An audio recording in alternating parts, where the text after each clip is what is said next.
মাসরুর আরিফিন আমারে উদ্দেশ্য করে বানি দিছে এক জায়গায়। মাসরুর আরিফিনরা চিনেন না? বাংলাদেশের একজন বড় ব্যাংকার, প্রফেশনাল মানুষ। ব্যাংকার হইলে টাকা গুনে শুধু, তবে সে সাহিত্য টাইত্য করে আর কি, লেখারাত ভালো। আমি যাদেরকে বাঙ্গু সুশীল বলি, সেই গ্রুপের একজন প্রতিনিধি কইতে পারেন। সে কি কইছে সেটা আগে শুনে আসি। আমি ওই পিনাকিদাকেই আবার বলবো, ওনার উদ্দেশ্যেই বলবো, আমরা কেউই পারফেক্ট না।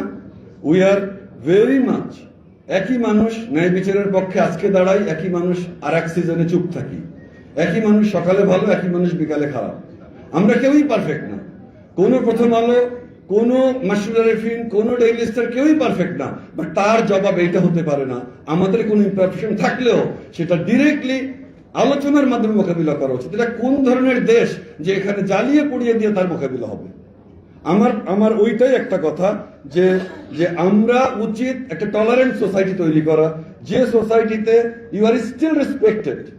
আমি উনাকে বলছি, উনি দাবি করেছেন, উনি করেননি, বাট আমি উনাকেই বলছি, we want a tolerant society যেখানে we are all respected and we are tolerated even when I strongly disagree with you and even when I actually don't like you. শুনেছেন তো? আচ্ছা মাসরুর, আপনি তো লেখাপড়া জানা মানুষ, সাকসেসফুল বিজনেস লিডার, সংবেদনশীল, তাছাড়া তো আর লেখালেখির বুদ্ধ থাকতো না। তো আপনি তো ভাই রাষ্ট্র সমাজের সংকটটাই বুঝেন না। কেমনে একটা পলিটিক্যাল সিচুয়েশনকে বুঝতে হয়, নেভিগেট করতে হয়, সেটা তো ভাই আপনার জানা নাই। আপনার কথা শুনে মনে হইতেছে পিনাকি ভট্টাচার্য মরে গেলে দেশ সুস্থির হইতো। কিছু বেকুব মনে করতো যে হাসিনা মরলে ফ্যাসিবাদের পতন হবে, ওই রকম আর কি। আপনি তো রুট কজ অ্যানালাইসিস বুঝেন, কেমনে করতে হয় জানেন। প্রথম আলো ডেইলি স্টার কেন হামলার শিকার হইলো বলেন তো? আপনি করতে পারেন কিনা বলতে পারবেন? ওইটা আপনি করলে আপনি এই বক্তৃতা দিতেন না, বা জানেন কিন্তু বলবেন না, অন্য কথা বলবেন। এটা ভণ্ডামি, হিপোক্রেসি।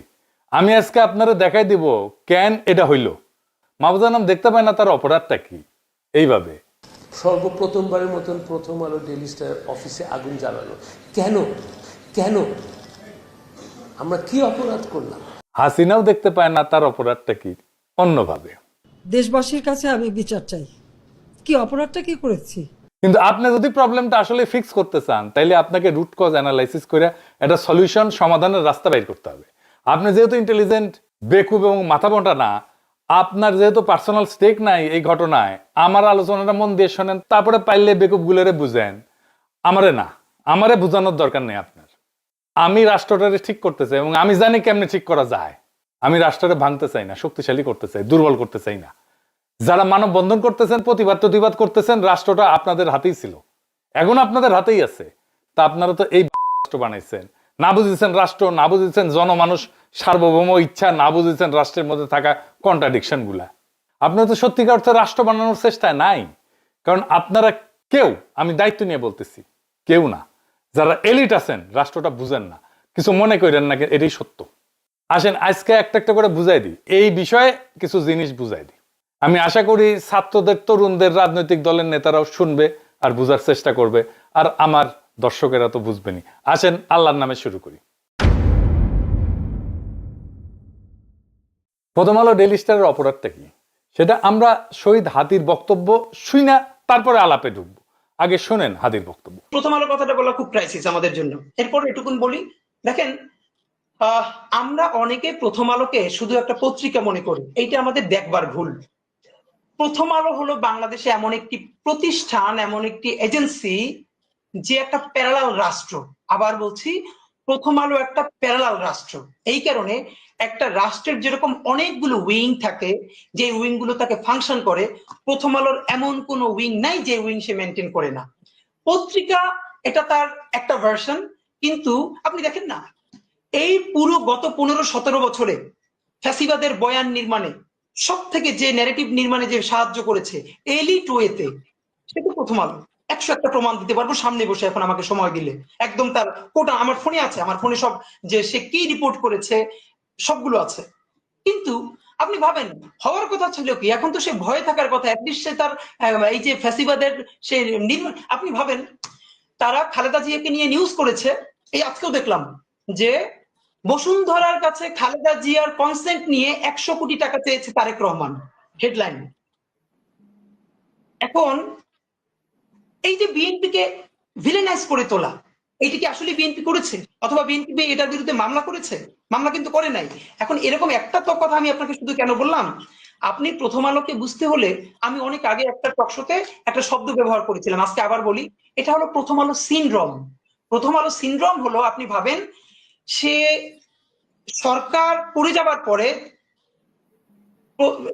গত 2 বছর আগে সম্ভবত আর 21 বা 22 প্রথম আলো তার প্রথম পেজে শেখ হাসিনার জন্মদিন উপলক্ষে, যদিও ওটা স্পন্সার ছিল, সম্ভবত বিজ্ঞাপন ছিল, তার জন্মদিনের শুভেচ্ছা চেপেছে 1 পৃষ্ঠা জুড়ে। এইটা কি কোনোদিন আপনি বুঝাতে পারবেন? এটা যদি খালেদা জিয়ার হইতো তো এটা সে ছাপতো? এটা তার একটা ব্যাখ্যা দাঁড় করায়, এটা নিয়ে আমরা কথা বলবো না। দেখেন, সে কি ছাপবে কি ছাপবে না, সে কাকে ভালো বলবে কাকে ভালো বলবে বলবে না, এইটা নিয়ে আমাদের কোনো কথা থাকতে পারে না। কারণ প্রত্যেকটা মিডিয়া এজেন্সি নিজস্ব ন্যারেটিভ থাকে এবং তার স্বাধীনতা আছে, কিন্তু তার যেটা স্বাধীনতা নাই, একজন নিরপরাধী মানুষকে জঙ্গি বলে তার জীবনকে শেষ করে দেয়ার। তার স্বাধীনতা নাই যে যে অপরাধ করে নাই সেই অপরাধ হিসেবে তাকে ন্যারেটিভ নির্মাণ করে তাকে অপরাধী হিসেবে জীবন ধ্বংস করে দেয়ার। প্রথম আলো কোন নিউজ কাভার করবে কোন নিউজ কাভার করবে না, এটা নিয়ে আমার কোনো কথা বলার থাকতে পারে না, কারণ এটা তার প্রাইভেট পলিসি, যে তার পলিসি নিজের মতো নির্মাণ করবে। কিন্তু আমার কথা হলো, যে জঙ্গিবাদে সংশ্লিষ্ট ছিল না, আপনি তাকে জঙ্গি বলে বলে বলে বলে বলে বলে একটা ঘটনা আজকে বলি, এখানে আমি শেষ করি শুধু একটা।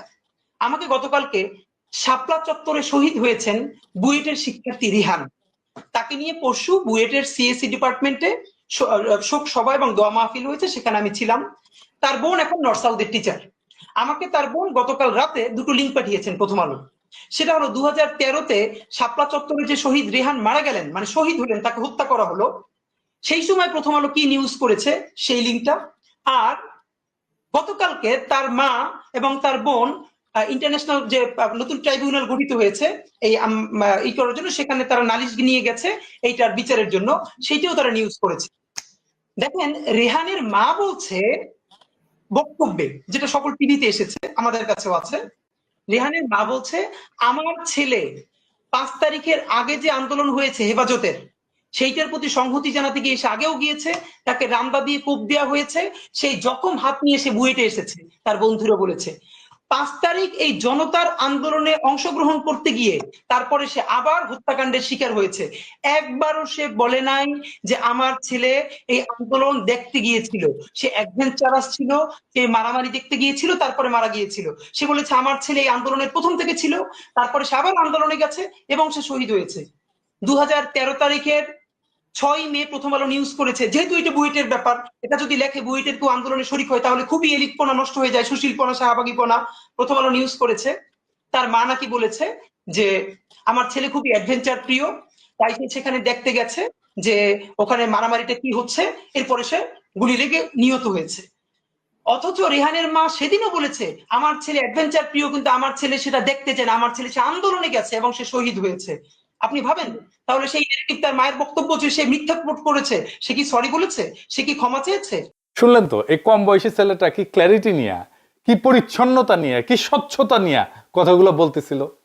আমি জানি বক্তব্যের পরেও আপনারা সুশীলেরা আপনারা এটা বুঝবেন না যে প্রথম আলোর অপরাধটা কি। আরো খুলে বলি, ভালো হয়েছে সবাই আমার পাঠক দর্শকেরা ছাত্ররা এইটা খুঁটিনাটি বুঝতে পারবে, তাতে এই এলিটদের ভণ্ডামিটাও পাশাপাশি বুঝে যাবে। একটা কার্যকর রাষ্ট্র, একটা সমাজ গড়তে প্রথমে কোন জিনিসটা লাগবে বলেন তো? একটা জিনিস লাগবেই, ওইটা ছাড়া আপনি সমাজ বা রাষ্ট্র গড়তে পারবেন না, গড়লেও টিকাইতে পারবেন না, পারবেনই না। আপনি যত মানব বন্ধন করেন, যত দমন পীড়ন করেন, যত সুশীল কথা বলেন, যত দার্শনিক কথা বলেন, যত লেখাপড়া করেন, যত সমৃদ্ধি আনেন, আপনি রাষ্ট্র করতে পারবেন না। সেটা কি কি না থাকলে রাষ্ট্র করা যাবে না, সেটা হইতেছে ইনসাফ। ইনসাফ, ন্যায়ের ধারণা। সমাজ বা রাষ্ট্র যদি ইনসাফ কায়েম করতে না পারে, সে সমাজ টিকে না, সে রাষ্ট্র টিকে না। তাহলে ইনসাফ কায়েম হয় কিভাবে সমাজে বা রাষ্ট্রে? প্রথমত হইতেছে যে সমস্ত ইনস্টিটিউশন আছে, যেমন আদালত, আইন, রাষ্ট্র, সংসদ। এখন বলেন আপনি এই আদালতে, বাংলাদেশের আদালতে আপনি জাস্টিস পান, ন্যায় বিচার পান? পাইলে তো খালেদা জিয়াকে জেলে যেতে হয় না, তাই না? এই আদালত, আইন, রাষ্ট্রের ইনস্টিটিউট পৃথিবীর কোন দেশেই ইনসাফ কায়েম করতে পারে না। কেন পারে না জানেন? অনেকগুলো কারণ আছে, তার মধ্যে একটা বড় কারণ হইতেছে মানুষের সেন্স অফ জাস্টিস বা মানুষের ন্যায়ের ধারণা, ইনসাফের ধারণা, এটা বলে একটা জিনিস থাকে। এই যে পিপলের জাজমেন্ট আর লিগাল জাজমেন্ট, এই সিস্টেম, এই দুইটা অনেক সময় দুই প্রান্তে থাকে। আমি একটা উদাহরণ দিয়ে বুঝাই। আমাদের যৌবনকালে একটা বিটিভিতে খুব জনপ্রিয় সিরিয়াল ছিল, কোথাও কেউ নেই। হুমায়ুন আহমেদের লেখা, আসাদুজ্জামান নূর আর শোভানা মোস্তফা অভিনয় করেছিল। আসাদুজ্জামান নূর একজন মাস্তান, পাড়ার মাস্তান, সংবেদনশীল মাস্তান, 70 দশকে যেমন থাকতো আর কি। তার একটা মিথ্যা খুনের মামলায় ফাঁসায় দেওয়া হয়। একটা অংশ দেখেন। যদিও দুই অভিনেতা অভিনেত্রী আওয়ামী ফ্যাসিবাদের পান্ডা, কালচারাল ফ্যাসিস্ট, তাও দেখেন। এসব ছেড়ে দিতে পারেন না? অনেক তো করলেন।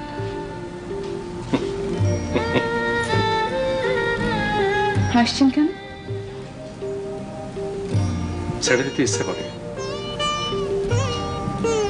মাঝে মধ্যে খুব ভদ্রলোক হইতে ইচ্ছা করে, খুব আফসোস হয়। মনে হয় ভদ্রলোক হইতে পারলে তুমি হয়তো আমার সঙ্গে কঠিন ব্যবহার করতে না, তাহলে হয়তো এটা পার্কে তোমাকে নিয়ে আমি হাঁটতে পারতাম। আজ আপনার কি হয়েছে বাকের ভাই? কিছু হয় নাই। আচ্ছা আমি যাই। তো আসাদুজ্জামান নূরের ক্যারেক্টারের নাম ছিল বাকের ভাই। এই বাকের ভাইয়ের ফাঁসি দেয় আদালত। টিভি নাটক, বাস্তবের ঘটনা না কিন্তু। কিন্তু নজিরবিহীন ভাবে মানুষ রাস্তায় নেমে আসে, ভাঙচুর শুরু হয়, পুলিশ মোতায়েন করতে হয়। হুমায়ুন আহমেদকে হুমকি দেওয়া হয় যেন বাকের ভাইকে ফাঁসি দেওয়া না হয়, পর্দায়, টিভিতে। আচ্ছা, এইবার মাসরুর আরেফিন, আপনি বলেন তো, পর্দার একজন ফিকশনাল ক্যারেক্টার, এইটার জন্য এইভাবে মানুষ রাস্তায় নেমে আসছিল কেন? বলতে পারবেন?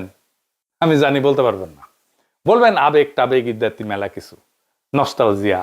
এইখানে মানুষের সেন্স অফ জাস্টিস আক্রান্ত হয়েছিল, ন্যায়ের ধারণা, ইনসাফের ধারণা আক্রান্ত হয়েছিল। মানুষ মনে করছিল আরে এটা তো বেইনসাফি, তাই টেলিভিশনে হইলেও সেটা ঠেকাইতে গেছিল। আবেগে না, নস্টালজিয়ায় না, এটা একটা কালেকটিভ মরাল শক ছিল তার জন্য। আপনি দেখবেন যে গাড়িতে, মানে পাবলিক ট্রান্সপোর্টে, ও এসি গাড়িতে না, এই সাধারণ গাড়িতে, রিক্সায় পিছনে অশুদ্ধ বাংলায় লেখা থাকে, মানুষের বিবেকের আদালতই মানুষের সর্বোচ্চ আদালত। ওরা গভীর দার্শনিক আলাপকে খুব সহজভাবে এইভাবে লিখে, বুঝতে পারছেন?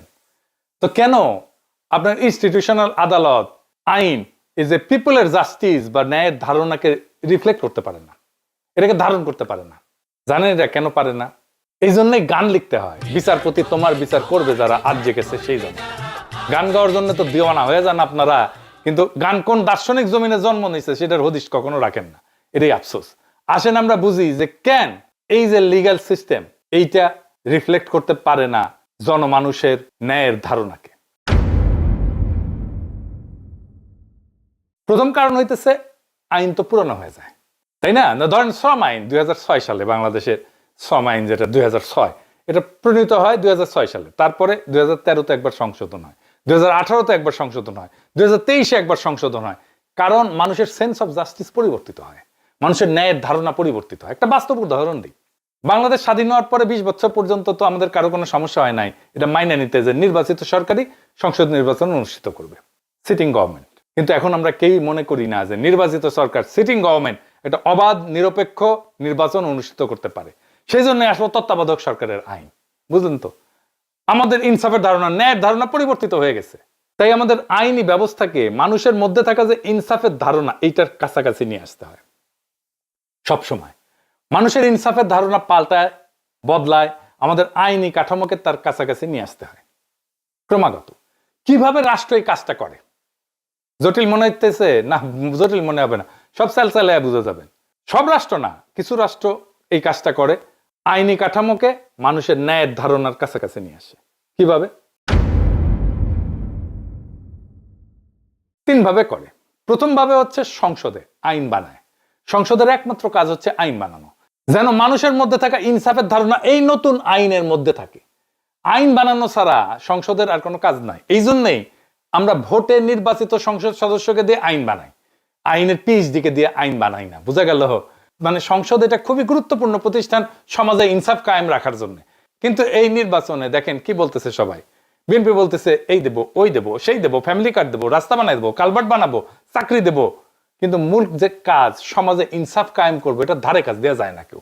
এই যে আমরা ভোট দিতে পারি নাই হাসিনার আমলে, সেই জন্য আমাদের সমাজের ভেতরে যে ইনসাফের ধারণা, সেইটার কোনো ইনস্টিটিউটের ভেতরে আর হাজির নাই। সেই জন্য ভোটে দিতে কারচুপি বন্ধ করা, এটা শুধু অবাধ নির্বাচনের জন্য দরকার না, সমাজে ইনসাফের ধারণা যেন কলুষিত না হয়, সেজন্যও দরকারি কারচুপি যেন বন্ধ হয়, নির্বাচনে ফেয়ার যেন হয় ইলেকশনটা। এখন ধরেন আইন বানাইতে তো টাইম লাগে, তো এই টাইমের মধ্যে আমি কিভাবে চেষ্টা করব যে সমাজের ইনসাফের ধারণাকে আইন এবং বিচারের মধ্যে প্রতিফলিত করতে? এখানে আসে দ্বিতীয় পদ্ধতি, আদালতের জুরি সিস্টেম। সেটা আবার কি? আদালতের জুরি সিস্টেম মানে হলো বিচারের সময় শুধু একজন জাজ বিচার করবে না বা একটা প্যানেল অফ জাজ বিচার করবে না, সাধারণ মানুষের মধ্যে থেকে, জনতার মধ্যে থেকে বাছাই করা কয়েকজন নাগরিকও এই মামলার প্রমাণ শুনে সিদ্ধান্তে অংশ নেবে। এতে আদালতের রায় কেবল বইয়ের লিখিত আইন পুরানো নিয়ম অনুযায়ী হবে না, বর্তমান সমাজের ন্যায়বোধ, মানুষ কাকে ন্যায্য মনে করে সেটার প্রতিফলন ঘটবে। সেজন্যই জুরি। জুরি আসলে আদালতের ভেতরে জনগণের কণ্ঠ। বাংলাদেশে এই ব্যবস্থা নাই, কারণ এইখানে বিচার ঐতিহাসিকভাবে আমলাতান্ত্রিক ঔপনিবেশিক কাঠামোর উপরে দাঁড়ানো। এইখানে জজ বিশেষজ্ঞ, সেই সব জানে, জনগণ জানে না।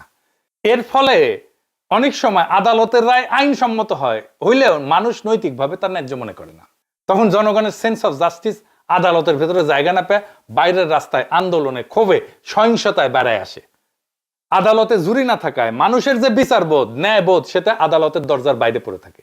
আর সেই দরজার বাইরে জমে থাকা ক্ষোভই সমাজে অস্থিরতা তৈরি করে। জুরি মানে জনগণকে বিচার ব্যবস্থার ভেতরে ঢুকতে দেওয়া, আর সেটা মানে রাষ্ট্রের উপরে জনগণের একটা নৈতিক নিয়ন্ত্রণ প্রতিষ্ঠা করা।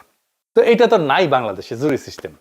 তাইলে হাসিনা আমলে কোন জিনিসটা এই দায়িত্বটা পালন করতে পারত, যে ইনসাফের ধারণা আমাদের ইনস্টিটিউশনের মধ্যে নিয়ে আসা, আমাদের জাস্টিস সিস্টেমের মধ্যে নিয়ে আসা? কোনটা?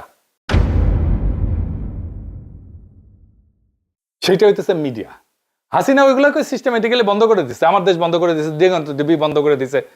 মিডিয়া জনগণের যে সেন্স অফ জাস্টিস, ইনসাফের ধারণা, এটা তুলে ধরতে পারে। কারণ দার্শনিকভাবে মিডিয়াই সেই জনপরিসর যেখানে আইন না, নৈতিক বৈধতা গঠিত হয়, সত্য তৈরি হয়, ন্যারেটিভ তৈরি হয়। আর মিডিয়া যদি এই দায়িত্ব ছেড়ে দিয়ে কেবল ক্ষমতার ভাষা অনুবাদ করে, তাইলে জনগণের সেন্স অফ জাস্টিস বা ইনসাফের ধারণা আদালতে বা সংসদে না, রাস্তায়, ক্ষোভে, সহিংসতায় প্রকাশ পায়। ইতিহাসে বারবার দেখা গেছে মিডিয়া নীরব হলে ন্যায় বিচার শব্দ হারায়, আর শব্দ হারাইলে মানুষ তখন শরীর দিয়ে কথা বলতে চায়। ফরাসি দার্শনিক এতিয়ান বালিভার উনি বলছেন যে counter violence born from exclusion. আপনি যখন আমার কণ্ঠস্বরকে থামাই দিবেন, বন্ধ করে দিবেন, তখন এটা ভায়োলেন্স হিসাবে বাড়ায় আসে, সহিংসতা হিসাবে বাড়ায় আসে। ওই যে হাদি বলছে না শহীদের মায়ের কথা, এটা শুধু চাপাই দেয় নাই প্রথম আলো, সে তার বক্তব্যকে বিকৃত করছে। আবার দেখেন ওই অংশটা, রিতা সাহেব। আমাকে গতকালকে শাপলা চত্বরে শহীদ হয়েছেন বুয়েটের শিক্ষার্থী রিহান, তাকে নিয়ে পরশু বুয়েটের সিএসসি ডিপার্টমেন্টে শোক সভা এবং দোয়া মাহফিল হয়েছে, সেখানে আমি ছিলাম। তার বোন এখন নর্থ সাউথের টিচার। আমাকে তার বোন গতকাল রাতে দুটো লিঙ্ক পাঠিয়েছেন প্রথম আলো। সেটা হলো 2013-তে শাপলা চত্বরে যে শহীদ রেহান মারা গেলেন, মানে শহীদ হলেন, তাকে হত্যা করা হলো, সেই সময় প্রথম আলো কি নিউজ করেছে সেই লিঙ্কটা। আর গতকালকে তার মা এবং তার বোন ইন্টারন্যাশনাল যে নতুন ট্রাইব্যুনাল গঠিত হয়েছে এই করার জন্য, সেখানে তারা নালিশ নিয়ে গেছে এইটার বিচারের জন্য, সেইটাও তারা নিউজ করেছে। দেখেন রেহানের মা বলছে বক্তব্যে, যেটা সকল টিভিতে এসেছে, আমাদের কাছেও আছে, রেহানের মা বলছে আমার ছেলে 5 তারিখের আগে যে আন্দোলন হয়েছে হেফাজতের, সেইটার প্রতি সংহতি জানাতে গিয়ে সে আগেও গিয়েছে, তাকে রামদা দিয়ে কোপ দেওয়া হয়েছে, সেই জখম হাত নিয়ে সে বুয়েটে এসেছে। তার বন্ধুরা বলেছে 5 তারিখ এই জনতার আন্দোলনে অংশগ্রহণ করতে গিয়ে তারপরে সে আবার হত্যাকাণ্ডের শিকার হয়েছে। একবারও সে বলে নাই যে আমার ছেলে এই আন্দোলন দেখতে গিয়েছিল, সে অ্যাডভেঞ্চারাস ছিল, সে মারামারি দেখতে গিয়েছিল, তারপরে মারা গিয়েছিল। সে বলেছে আমার ছেলে এই আন্দোলনের প্রথম থেকে ছিল, তারপরে সে আবার আন্দোলনে গেছে এবং সে শহীদ হয়েছে।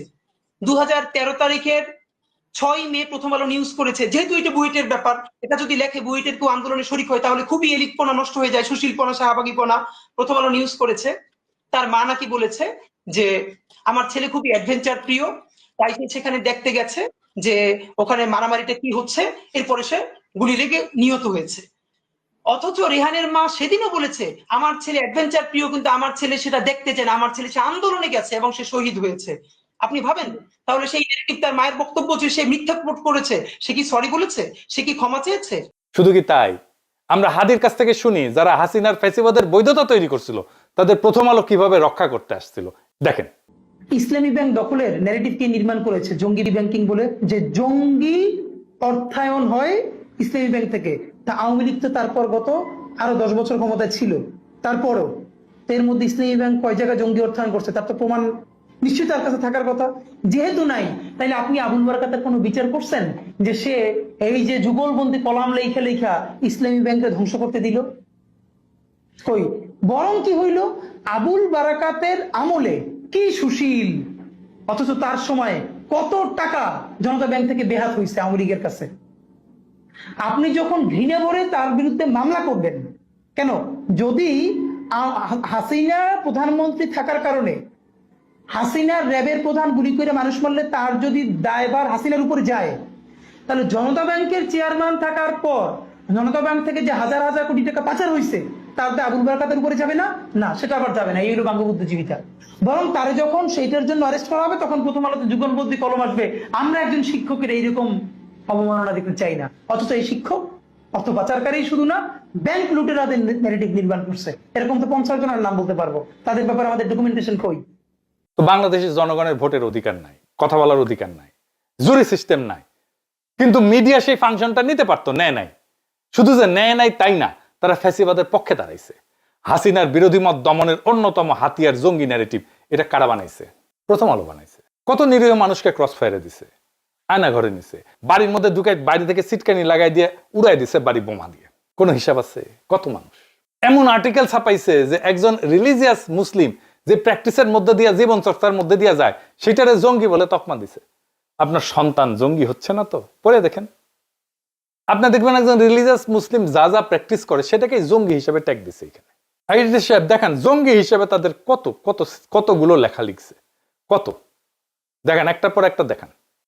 দেখাইতে গেলে আজকের এপিসোড আর শেষ হবে না। তাই জাস্টিস সিস্টেম বা আইন আদালত আর জনগণের সেন্স অফ জাস্টিস, এই দুইটার মধ্যে দেয়া নেয়া বা সার্কুলেশন বন্ধ হইলে জনরোষ জন্মায়। এই জনরোষ সিস্টেম ফেলিওরের বাই প্রোডাক্ট। জনগণ বিশৃঙ্খলা করতে চায় না, জনগণের এজেন্ডা না এটা, সে শান্তি চায়। বিশৃঙ্খলা আসে যখন তার এজেন্ডায়, তার কথায় কেউ কর্ণপাত করে না। বিপ্লবের পরে প্রথম আলোতে গিয়া ছাত্র উপদেষ্টারা বই প্রকাশ করলো, প্রোগ্রাম করলো, জনগণ বিস্ময়ের সাথে লক্ষ্য করলো যাদের এই ফ্যাসিবাদ কায়েমের জন্য জেলে নেওয়া দরকার ছিল, জবাবদিহিতার মধ্যে আনার দরকার ছিল, তারাই ম্যানেজ করে ফেললো বিপ্লবের মধ্যে থেকে তৈরি হওয়া ক্ষমতাকে। কি তামাশা! 1971-এর ক্ষত যেমন মেরামত করতে হবে, ঠিক একইভাবে হাসিনার দীর্ঘ শাসন আর 24-এর ক্ষত নিরাময় করতে হবে। এইটা যে ক্ষত, সেটাই তো স্বীকার করে না। প্রথম আলো ডেইলি স্টার জিন্দেগিতে ক্ষমা চাইছে যে আমরা 111 করছি, বিদেশি 2 রাষ্ট্রের সাথে গুটু কইরা। এটা তো রাষ্ট্রদ্রোহ। রাষ্ট্রদ্রোহ ইন্ডিয়া আর আমেরিকার সাথে গুটু কইরা 111 করছে, তার সাথে আর্মি। প্রথম আলো ডেইলি স্টার করছে, কোনোদিন মাপ চাইছে? মাপ চাই নাই। কোনোদিন বলছে যে আমরা হাসিনা শাসনের বৈধতা উৎপাদন করছি? প্রফেসর ইউনূস মিডিয়া সংস্কারের কমিশনের প্রধান যারা বানাইলেন, সেই প্রথম আলোর সাথে সংশ্লিষ্ট। আপনারা মাইরা পিঠে ঠান্ডা করে দিতে পারবেন হয়তো, সাময়িক। এই ক্ষোভ ছাইচাপা আগুনের মতো থাকবে। এখন আমরা কইতে পারেন সলিউশন কি? আমি সলিউশন কয়ে দেব না, প্রচুর সলিউশন কইছি, কেউ কানে নেয় না কথা। আমার সলিউশন আপনি নিবেনও না। নিজেকে আগে প্রশ্ন করেন, প্রশ্ন করে দেখেন আপনি আসলে এই অবস্থার অবসান চান কিনা। অবসান চাইলে আগের কোনো সিস্টেম এটা সলভ করতে পারবেন না। আপনারা অনেক কিছু করতে পারবেন, কিন্তু এটা ভুলেন না আন্তর্জাতিক মিডিয়া আপনাদের প্রো ইন্ডিয়া বলে। এইটা সাহেব দেখা দেন কোথায় প্রো ইন্ডিয়া লিখেছে। আমি এটা বুঝি না কেন প্রথম আলো ডেইলি স্টারের মালিক পক্ষ মাহফুজা নাম আর মতিউর রহমানের কর্তৃত্বের উপরে, তাদের উইজডমের উপরে ভরসা করতেছে। এই জন্যই পাবলিক ওয়াচ লাগে। এটা যদি শেয়ার মার্কেটে শেয়ার টেয়ার থাকলো না, শেয়ার হোল্ডাররা ক্যাক করে ধরলো না। কেন তারা একটা কনস্ট্রাকটিভ এনগেজমেন্টের দিকে যাচ্ছে না? তারা মনে করতেছে বিএনপিকে তো ম্যানেজ করেই ফেলেছি, সব ঠিক করে ফেলবো। জি না, দুনিয়া বদলায় গেছে, ক্ষমতার এখন প্রচুর কেন্দ্র। বিএনপি বাংলাদেশের ন্যারেটিভ নিয়ন্ত্রণ করে না। এটা যতদিন আপনারা ঝুলাই রাখবেন ততদিন আপনাদের সমস্যার সমাধান জটিল থেকে জটিলতর হবে। বাংলাদেশের সমস্যা বিশৃঙ্খলা না, বাংলাদেশের সমস্যা জনতা না, বাংলাদেশের সমস্যা অপরাজনীতিও না। বাংলাদেশের সমস্যা হলো রাষ্ট্র এবং জনগণের ন্যায়বোধের মধ্যে সার্কুলেশন বন্ধ হয়ে যাওয়া। যে রাষ্ট্র জনগণের ইনসাফের ধারণাকে আইনে ঢুকতে দেয় না, আদালতে শুনতে দেয় না, ভোটে আপডেট হইতে দেয় না, আর মিডিয়ায় উচ্চারিত হইতে দেয় না, সেই রাষ্ট্র একদিন আবিষ্কার করে মানুষ আইন দিয়া কথা বলে না, মানুষ তখন শরীর দিয়া কথা বলে। এই জন্যেই রাস্তায় আগুন লাগে, এই জন্যেই জনরোষ জন্মায়, এই জন্যেই সুশীল ভদ্র বিশ্লেষণ, পুতু পুতু কথা, এগুলো কোনোটাই কাজে লাগে না। কারণ জনগণের জন্য তো জনরোষ কোনো এজেন্ডা না, এটা সিস্টেম ফেলিওরের বাই প্রোডাক্ট। আপনারা যারা মনে করেন কিছু মানুষকে চুপ করাইলে, কিছু মানুষকে মেরে ফেললে হাদির মতো, কিছু নেতা সরাই দিলে, কিছু ক্ষমতার সাথে সিস্টেম করে ঘুটু করে আসলে রাষ্ট্র সুস্থ হবে, সুস্থির হবে, আপনারা ভুল জায়গায় চিকিৎসা করতেছেন। রোগটা তো ব্যক্তির না, রোগটা মতেরও না, রোগটা দলেরও না, রোগটা হলো রাষ্ট্র জনগণের বিচারবোধকে, ন্যায়বোধকে রাষ্ট্রের ভিতরে ঢুকতে দেয় না। আর যে রাষ্ট্রে ইনসাফ কায়েম করতে পারে না, সে রাষ্ট্র যত উন্নয়ন করুক, যত সমৃদ্ধি করুক, যত মানব বন্ধন করুক, যত সুশীলতা দেখাক, সেটা টিকবে না। যত শক্তি দেখাক, টিকবে না। এটা হুমকি না, এটা ভবিষ্যৎবাণীও না, এটা ইতিহাসের নিয়ম। এখন প্রশ্ন একটাই, আপনারা কি সত্যি এই অবস্থার অবসান চান, নাকি শুধু আগুন নিবায় দমন পীড়ন কইরা, কিছু গ্রেপ্তার টেপ্তার কইরা, ভয় টয় দেখায়া আগুনের আসল কারণটা আগলায় রাখতে চান? যদি মনে করেন যে এটার চূড়ান্ত ফয়সালা করতে হবে, তাহলে ইনসাফকে প্রতিষ্ঠা করতে হবে, সবকিছু ঠিক হয়ে যাবে। লিখে রাখতে পারেন, সেই ইনসাফ প্রতিষ্ঠার লড়াইয়ে বাংলাদেশ আছে, সেইটার সাথে সামিল হন, সব ঠিক হয়ে যাবে ইনশাল্লাহ। ইনকিলাব জিন্দাবাদ।